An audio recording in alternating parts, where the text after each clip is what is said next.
গ্রুপের সবচেয়ে ভয়ঙ্কর তথ্য পাওয়া গেছে ভুয়া মুক্তিযোদ্ধা জেড খান পান্নার মেসেজ থেকে। আওয়ামী এই আইনজীবী শহীদ সাইফুল ইসলাম আলিফের হত্যাকাণ্ড নিয়ে চাঞ্চল্যকর তথ্য দিয়েছে। জাস্টিফিকেশন আমি খুঁজে পাই না। করতেছেন যিনি জনৈক ইলিয়াস আলী। আসসালামু আলাইকুম দর্শক, সাংবাদিক ইলিয়াস হোসেন ভাইয়ের প্রতিবেদন দেখে এবার লাইভে এসে ডরে ভুলভাল বকতেছে জেড খান পান্না। দর্শক, এই জেড খান পান্না একজন আওয়ামী লীগের দোসর। সাংবাদিক ইলিয়াস হোসেন ভাইয়ের সেই গুরুত্বপূর্ণ প্রতিবেদনটি আপনারা দেখতে পাবেন। সাথে সাথে লাইভে এসে এই জেড খান পান্না কি বলেছে সেটা আমি আপনাদেরকে দেখাবো। দর্শক সম্পূর্ণ দেখবেন এবং বেশি বেশি শেয়ার করে অন্যকে দেখার সুযোগ করে দিবেন। এবং আসিফ নজরুল স্যারকে নিয়ে সাংবাদিক ইলিয়াস হোসেন ভাইয়ের সেই প্রতিবেদনটি আপনারা আমার কমেন্ট বক্সে পেয়ে যাবেন। চলুন দর্শক, আমরা সর্বপ্রথম ভিডিওটি দেখে আসি। গ্রুপের সবচেয়ে ভয়ঙ্কর তথ্য পাওয়া গেছে ভুয়া মুক্তিযোদ্ধা জেড খান পান্নার মেসেজ থেকে। আওয়ামী এই আইনজীবী শহীদ সাইফুল ইসলাম আলিফের হত্যাকাণ্ড নিয়ে চাঞ্চল্যকর তথ্য দিয়েছে জেড খান পান্না। একটি চ্যাটিংয়ে তিনি লিখেছেন, দাড়িওয়ালা উকিল বেশি হয়ে গিয়েছে, আরো দু একটারে খেয়ে দাও, আদালতে আমরা আছি। এখন অল্প কয়েকদিন জেলে থাকলেও 30 তারিখের পরে পুরস্কার পাবা। আরেকটি মেসেজে তিনি লিখেছেন, সুযোগ হাতছাড়া হয়েছে তোমাদের কারণে। কালকে সব হয়ে যেত, পরিকল্পনা ছিল কুপিয়ে মারার পর হিন্দুদের বাড়িতে হামলা হলে ভারত থেকে ট্রুপ চলে আসবে। ওরা যেহেতু হামলা করেনি, তোমাদেরই উচিত ছিল নিজেরা নিজেদের বাড়ি ঘরে আগুন দেওয়া। পেছনের ঘটনা বাদ দিয়ে 30 তারিখের পরিকল্পনায় মনোযোগী হও সবাই। শহীদ আলিফ হত্যাকাণ্ড নিয়ে আরেকজন লিখেছেন, কালকে আদালতে একটা লাশ পড়বে। হিন্দু ভাইদের পাশে আমাদের সবাইকে থাকতে হবে, ব্রিগেড মেজরের কমান্ড মেনে চলতে হবে। 30 তারিখের কর্মসূচি নিয়ে গ্রুপটিতে সশস্ত্র যুদ্ধের মাধ্যমে দেশ দখলের ভয়ঙ্কর সব আলোচনা করার ভিডিও হাতে এসেছে আমাদের। তারা বাংলাদেশে অস্ত্রগুলি আছে, এই অস্ত্রগুলি কোথায় আছে আমার কাছে অলরেডি খবর আছে। আমি নিউজ দিচ্ছি প্রতিনিধিদের মাধ্যমে। তারা বলেছে 5000-এর বেশি তারা অস্ত্র আনছে, M60 রাইফেল, সাইবার রাইফেল আছে, 47 রাইফেল আছে, তাদের কাছে অত্যাধুনিক শটগান আছে। আলোচকদের একজন বলছিলেন, সাবেক এবং বর্তমান পুলিশের সমন্বয়ে 1700 অস্ত্রধারী গ্যারিলা প্রস্তুত করা হয়েছে 30 নভেম্বরের জন্য। আমরা ইতিমধ্যে কথা বলেছি, পুলিশ পার্টির কথা বলছি, পুলিশের অনেক উদ্যোক্তা অতিরিক্ত আইন থেকে শুরু করে পুলিশ তারা এসে এসেছেন, ওনারা আমার সাথে কথা বলে আমাদের যোগাযোগ রক্ষা করছে। ঢাকা শহরকে কিভাবে ব্লক করা হবে সেই পরিকল্পনাও করা হচ্ছে এসব জুম মিটিংগুলোতে। আমাদের কাজ হলো আব্দুল্লাহপুর, আব্দুল্লাহপুর, আশুলিয়া, টঙ্গী আছে, আমরা উত্তরা ওইটা একটা ব্লক দিবেন, তাহলে আমরা খুব সহজে আমাদের কাজ সফলতা পাবো। সশস্ত্র যুদ্ধের জন্য পুরো দেশকে মোট 10টি বিভাগে বিভক্ত করা হয়েছে, যেখানে একজন করে ব্রিগেড মেজর নিয়োগ দেওয়া হয়েছে, যাদের সবাই দেশেই অবস্থান করছেন। এর মধ্যে গ্রুপে প্রাপ্ত জেড খান পান্নার নম্বরটিতে মেসেজ পাঠানো হলে মুহূর্তেই সাড়া দেন তিনি। কল করতেই গড় গড় করে সবকিছু স্বীকার করেন। জেড খান পান্না, জি আমি তাই। 30 তারিখ 50 থেকে 80% পুলিশ, আনসার, এমনকি সচিবালয়ের আমলারাও তাদের পক্ষে মাঠে নামবে বলে স্বীকার করেন গেরিলা আক্রমণের পরিকল্পনাকারী জেড খান পান্না। আপনারা কি কোনো গেরিলা ইনভেশন হামলা করা যাবে? ঢাকার স্টুডেন্টরা যদি এখনো সাপোর্টার অর্গানাইজ হইতে নামে, এই অ্যাডমিনিস্ট্রেশনের 50% না 80% লোক নামে আসবে, পার্টিকুলারলি পুলিশ, আনসার এবং সেক্রেটারিয়েট থেকে। পালিয়ে যাওয়ার আগে এই ভিডিও প্রচারের সাথে সাথে রাষ্ট্রদ্রোহিতার অভিযোগে তাকে গ্রেফতার করতে হবে। তাহলে চক্রান্তকারীদের আরও পরিকল্পনার তথ্য পাওয়া যেতে পারে। ভবিষ্যতে এ ধরনের ষড়যন্ত্র বন্ধ করতে গ্রুপে থাকা সকলের মোবাইল নম্বর এবং চেহারা দেখে শনাক্তের পর দ্রুত গ্রেফতার করতে হবে। সূত্র জানিয়েছে, ডিজিএফআই প্রধানের প্রত্যক্ষ তত্ত্বাবধানে চলছে এসব দেশবিরোধী তৎপরতা। আর্মিকে ম্যাজিস্ট্রেসি পাওয়ার দেয়া হলেও তাদেরকে ক্ষমতা প্রয়োগ করতে দেওয়া হচ্ছে না, যে কারণে আওয়ামী লীগ নেতারা বেশিরভাগ এখনও দেশে থাকলেও তাদেরকে ধরা হচ্ছে না। অতএব সেনাবাহিনীর উচ্চপদস্থ হাসিনাপন্থী অফিসারদেরকে দ্রুত সেনাবাহিনী থেকে সরাতে হবে। আসসালামু আলাইকুম।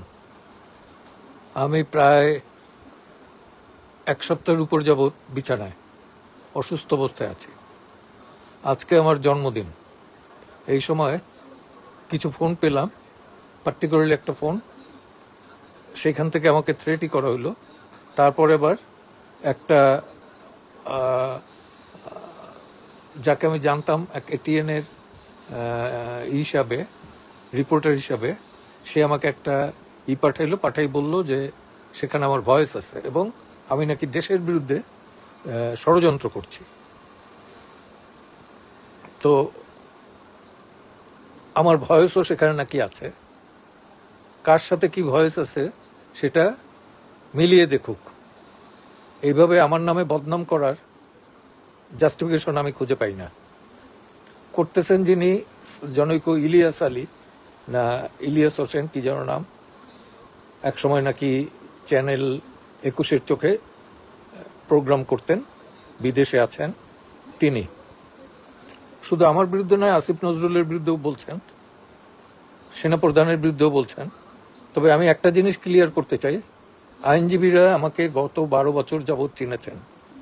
আমি সাদা প্যানেলের হলেও তারা কিন্তু সবাই বলেছে, সাদা প্যানেলের অন্যান্যরা, যে আমি আওয়ামী লীগের না। আমি আওয়ামী লীগ, বিএনপি এবং অন্যান্য যারা বাম আছেন সকলের ভোট পেয়েই কিন্তু হয়েছি, কম ভোট না, 2-3 নম্বর ভেতর আমি ছিলাম। এটা আইনজীবীদের একক সমর্থন এবং কতটুকু সুষ্ঠুভাবে নিরপেক্ষতার সাথে আমি বার কাউন্সিলে আইনজীবীদের স্বার্থ দেখেছি সেটার তারাই সাক্ষী।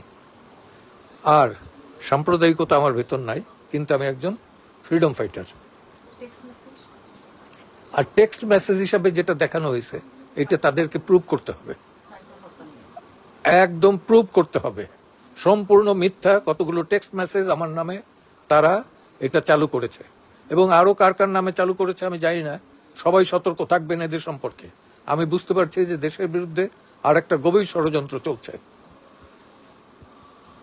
আমি সবাইকে অনুরোধ করব যে এহেন দুষ্কৃতিকারীদের বিরুদ্ধে সদা সতর্ক থাকুন।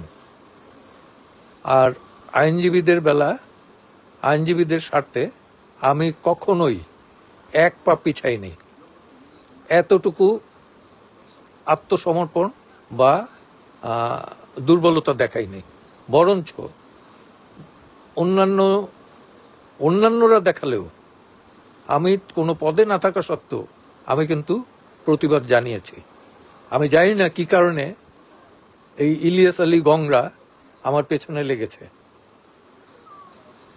নিশ্চয়ই কোনো স্বার্থে আঘাত এনেছি আমি, হয়তো অজ্ঞাতে বা জ্ঞাত সারে, আমি জানি না, কারণ তাকে চিনিও না, জানিও না। আর আরেকটি হতে পারে যে এখন আমি অনেক আওয়ামী লীগারদের মামলা করছি, সেটার কারণে হতে পারে একটা দৃষ্টান্ত। এবং আমি এই 5 তারিখ পর্যন্ত আমি ছাত্রদের আন্দোলনের সাথে সম্মুখ সমরে ছিলাম। 6 তারিখ থেকে বিভিন্ন কারণে বিভিন্ন কর্মসূচিতে আমি তাদের কর্মসূচির বিরোধিতা করেছি। সেটার অর্থ এই না যে ছাত্র হত্যার পক্ষে আমি ছিলাম। এই ধরনের প্রচারণা, প্রোপাগান্ডা, এটা ঘোরতর অন্যায়। আমিও সরকারি এবং পুলিশ এবং সকল সংস্থার প্রতি আবেদন জানাবো যাতে তারা এই বিষয়টা দৃষ্টি দেয় এবং কঠোরভাবে নিয়ন্ত্রণ করেন। সকলকে ধন্যবাদ। দর্শক, এই জেরা খান পান্নাকে নিয়ে আপনার কি মতামত অবশ্যই কমেন্ট করে জানাবেন। আজকে ভিডিও এই পর্যন্ত। ভিডিওটি ভালো লাগলে অবশ্যই লাইক দিবেন এবং বেশি বেশি শেয়ার করে অন্যকে দেখার সুযোগ করে দিবেন। আসসালামু আলাইকুম।